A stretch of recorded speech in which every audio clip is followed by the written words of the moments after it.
What's going on, everybody? It's the Hook Cam back again with another prediction, I guess I would say. And I had a lot of fun making my last video about why I think the Lions could legitimately win the NFC North. Why they will win the NFC North is what I put in my video, so I will stand by that statement.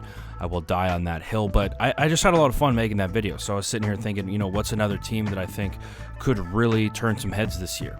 And the team that I ended up on was the Cleveland Browns, which obviously Kevin Stefanski, who was the offensive coordinator for the Vikings, is now the head coach for the Browns. And there's just a lot of really, really good moves that the Browns have made in this offseason. And I think that this is a franchise-changing offseason for the Browns for a number of reasons. And I've kind of broken those down into three different things that I really think that the Browns have done right and why I think that they will be competitors this year in the AFC North. Now, there's also the wagon of a team of the Baltimore Ravens in the AFC North. I don't know if they're going to win that division, clear out. I will say that the Browns have continuously given the Baltimore Ravens problems, including beating them like 40-16 or 40-25, something like that last year. So the Browns, they can compete. And I think it's time to start believing in the Browns is essentially what this video is going to be. What's going on, guys? Editing Cam popping in here really quickly. If you could hit that like button, hit that subscribe button to my channel. I would greatly appreciate that. I'm gaining a ton of subs recently. I appreciate all that support. If you're new hopping in here, Uncle Eric and I, who is the other guy who posts on my channel, we have a live show every Wednesday at about 3 o'clock Pacific time, 6 o'clock to 6:30 Eastern time. We'll be sure to put a little premiere for it so you guys can hop in. We would love to have you guys come in and check that show out, as well as if you could show some support to my guy Jackson Kruger Sports. That would mean the world to me. Phenomenal human being. I've been working with him for a little bit now, and the dude is just a quality human being. One of those people that I'm glad I know. One of those people who I'm glad that I can make content for and we can work together. So one more thing that I want to plug before we dive too far into this video is these Affinity masks made by my good friend Uncle Eric. He's doing a lot to help out the medical community as well as citizens who just want to be a little bit more sanitary. Now, these masks are reusable, and he gave me a little discount code to give to the people. Discount code CAM, you see right there to the right of the screen. I'll highlight it right there. Bam! Give you a quick $2 off at checkout. 20 bucks, reusable mask. We got to use them, so you might as well help support somebody that I know makes great quality products as far as masks go and video content. So go ahead, click that link in the description if you would want one of these masks. And with all that being said, let's dive on into this video. So let's start off with the coaching changes that I think and the front office changes that I think really put this team in the right direction. First things first is Andrew Berry, general manager of the team now. Andrew Berry is a very smart dude, went to Harvard. He's been with the Colts, he's been with the Eagles, and this is, I believe, his second stint with the Browns. I think that having the GM on board who's going to make the right decisions, and from what I see from this offseason, that he's made a number of outstanding decisions, really gets everything going in the right direction.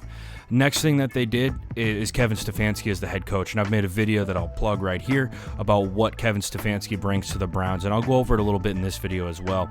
And first things first, and this really ties into the third really coaching change that they made, and that's bringing on Bill Callahan, who is just an outstanding offensive line coach, one of the legends of the game. And now going into what Stefanski likes to do, Stefanski is big on this wide zone, right? And running wide zone is difficult in the NFL. It's difficult wherever, but in the NFL, guys have done such a good job on it. You can see our offensive line here working in unison, right? Taking care of every linebacker in the box. Great job reaching on this. We're working to kick out here with our fullback, but really it's on this dude. Right, if our running back can read wide zone and we can see that, okay, we're going to crease this thing backside, this is where you start really making your money with wide zone and picking up some good yardage.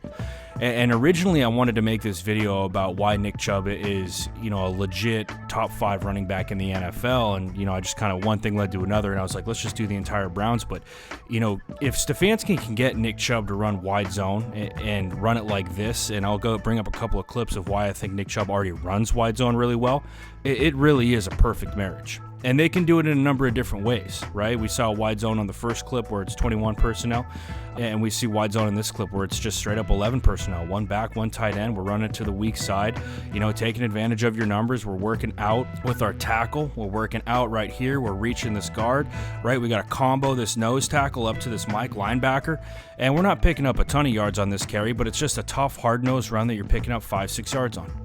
And I think that this is right in Nick Chubb's wheelhouse, and we'll go through a couple of clips here of him doing this last year. This is wide zone, just a different look, right? This is just out of the gun. And Nick Chubb is a phenomenal running back and somebody who I don't really think is talked about a lot, but this is an outstanding cut. Let's be honest on this thing right here. We're basically at where the tackle started, and he decides to stop on a dime and cut this thing right upfield. That's a great job. I was about to drop an F-bomb there. That's a great job. We got backers flowing over the top of the formation. We cut that thing back for a big gain. That's a pretty good ball carrier vision that he has there. And then we have something like this, right, where this is just 20 personnel, 2 backs, no tight ends, cut this thing all the way back for a touchdown. This is tough to do, right? And a lot of times backs on wide zone are taught to read the second down defensive lineman and make their cut off of that. So if we look at it in that situation, right, this defensive tackle right here who's in a 2-eye over the guard, he's the guy that we're reading. He works out. We see that we got to cut this thing back, maybe right here, but he just rides this wave and works all the way back. It is a phenomenal cut. And I think that Nick Chubb showed some real promise last year and how he was able to read this wide zone and just his running ability in general. I mean, this dude is a legitimate talent at the back, right? And here we go right here, just, we're reaching that edge. He knows that we've got everything reached, and he's just going to burn this thing to the outside. He knows there's no way Lawrence Guy is going to get there. We work this thing all the way to the outside, and we're off for a big 12, 13-yard gain. And I think that Nick Chubb really just marries up so well to what Kevin Stefanski wants to run. Now, the next thing I want to go into here is how Stefanski can really help a guy like Odell Beckham and how they can help a guy like Jarvis Landry, because Kirk Cousins put up some decent numbers last year, right? And we're talking about building your play action game and building a passing game off of your wide zone and your inside zone, which is exactly what the Vikings did last year. If you hammer that wide zone, you hammer that inside zone enough, and you're effective, you got the guys up front who can run it, you're going to open things up down the field, because linebackers have no other option but to respect it.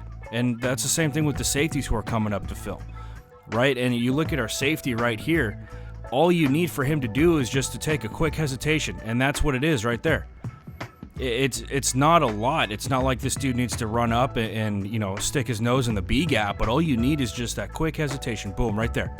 Right? And now he's looking at the crosser right here. He's come off of that run game, but still we're able to work behind him with Stephon Diggs.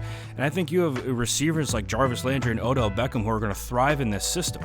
And it's not necessarily a system that's based on them. That's the thing. It's based on this running game, and that's going to open up so much stuff down the field and over the middle of the field for both of those guys. On top of that, you have the signings of Austin Hooper, and you have a tight end like David Njoku. And, even I thought when the Browns signed Austin Hooper, how does David Njoku fit into that? But when you go through and you watch Stefanski's film, a lot of his stuff is run out of 12 personnel. Here's 13 personnel. We got 3 tight ends over here.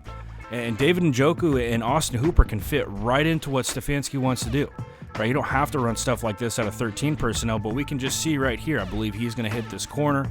We're having him roll out into the flat. You got your crosser right here. I mean, this is just a classic play action with rolling out your quarterback, hit the flat if he's open.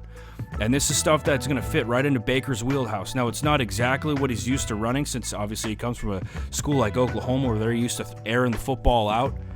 But it's definitely stuff that a pro quarterback can do, and I think Baker's going to fit right in. Now, the next piece that the Browns had to address this offseason was the tackle position, and this is another thing that they did during free agency, and their tackles last year time and time again let them down. No offense to those guys. It could have just been an off year. You have Greg Robinson lined up at the right tackle spot. I believe he was a former 3rd overall pick, and those guys just had a bad year, and time again, it came in and it hurt Baker, and I don't really think that coaching staff did a lot to help out their tackles. I don't really necessarily know that they did a lot to help Chip or whatever they needed to do in order to get there. Maybe they just weren't doing it well because the tight end's in on this play.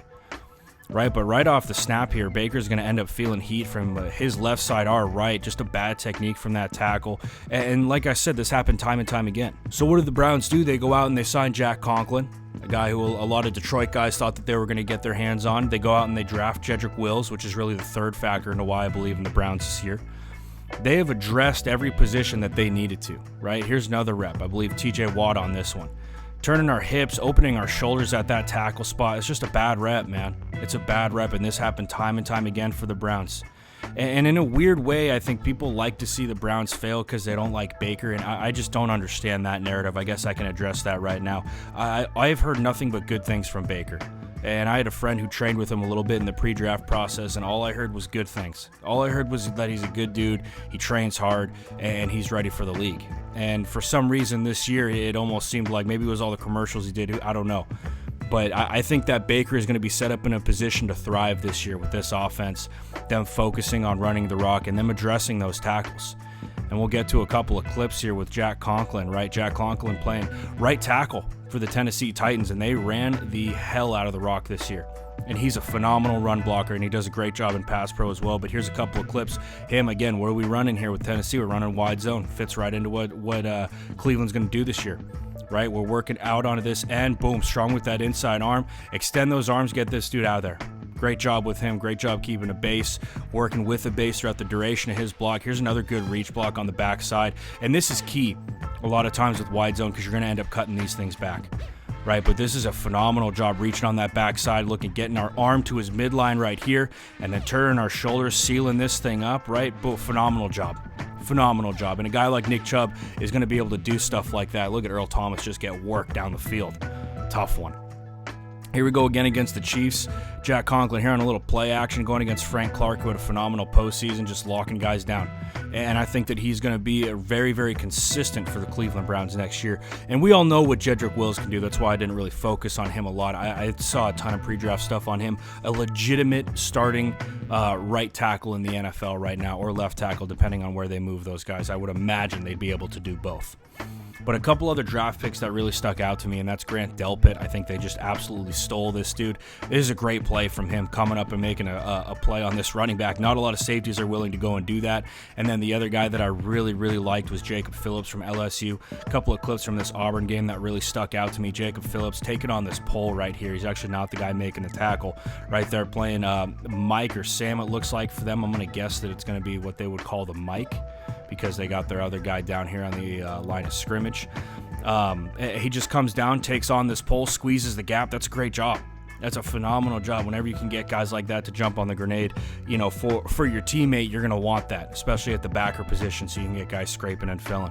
And then Grant Delpit right here, talk about closing speed, closing from what looks to be 10, 12 yards away, closing on this little bubble right there. That's a tough play to make, but he comes up and he makes that play in open space. And like I said, I really do think that the Browns have put themselves in a position to succeed this year, and I really do think it's time to start believing in the Browns. Another bold prediction from me, I guess, but I'm just putting the pieces together.